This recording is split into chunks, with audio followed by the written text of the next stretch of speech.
देखो, आजकल इंसान जब भी मिलते हैं, आपस में बातें करते हैं, तो बच्चों का ज़िक्र ज़रूर करेंगे पहले कि आपके बच्चे कहाँ पढ़ते हैं, कौन से कॉलेज में हैं, कौन से स्कूल में हैं, कौन से इंस्टीट्यूट में हैं।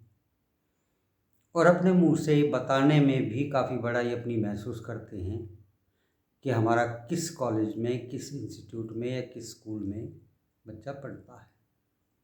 यानी महंगे से महंगे अगर स्कूल में, कॉलेज में जा रहा है, तो उसमें हमारी शान हमें लगती है कि बहुत बड़ी बात है। और इसी का फ़ायदा उठाते हैं ये एजुकेशन के नाम पे जो धंधा चला रहे हैं वो लोग।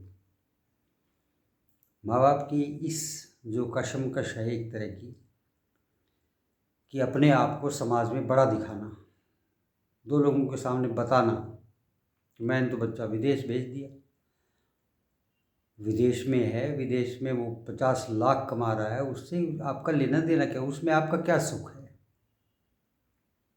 पढ़ाई की जहाँ तक बात है, आप खुद रिजल्ट्स उठा के देख लीजिए। आईपीएस, आईएएस, इंजीनियर्स बनने वाले बच्चे गरीब परिवारों से भी बन रहे हैं, साधारण स्कूल से पढ़े हुए बन रहे हैं।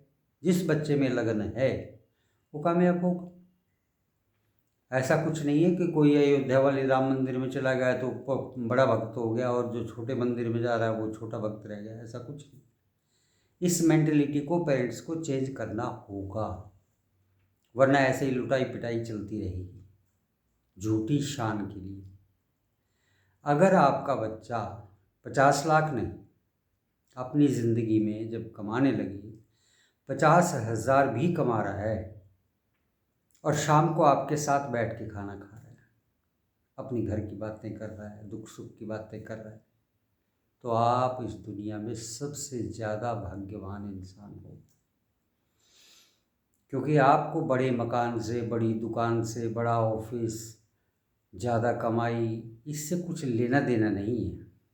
आपको लेना देना सिर्फ़ और सिर्फ ये होता है कि मेरी औलाद मेरे पास है, मेरे साथ है, दुख में और सुख में, और मैं उनके साथ हूँ।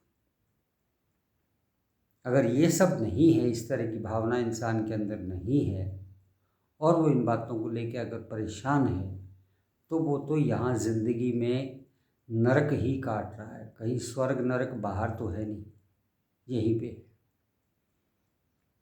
तो ये ध्यान रखो, झूठी शान के लिए पैसे बर्बाद करने की बिल्कुल भी ज़रूरत नहीं। अपने बच्चे को संस्कार दो। संस्कार हमेशा ध्यान रखो, जैसे हीरा है, हीरे के अलग से खाने नहीं होते कभी भी, वो उसी कोयले में से निकल के आता है, कोयले के साथ ही रहता है। लेकिन प्रकृति के कुछ ऐसे टेम्परेचर के कारण, ऐसी कंडीशंस के कारण उसके अंदर चमक आ जाती है और वो दूसरों से अलग हो जाता है। तो बच्चे को संस्कार दो, सही दिशा वो अपने आप ढूंढ लेगा और बच्चे आपके साथ रहें। साथ रहने का मतलब ये नहीं है कि भाई वो 24 घंटे आपके साथ रहें, बल्कि आपसे उनका तालमेल बना रहे।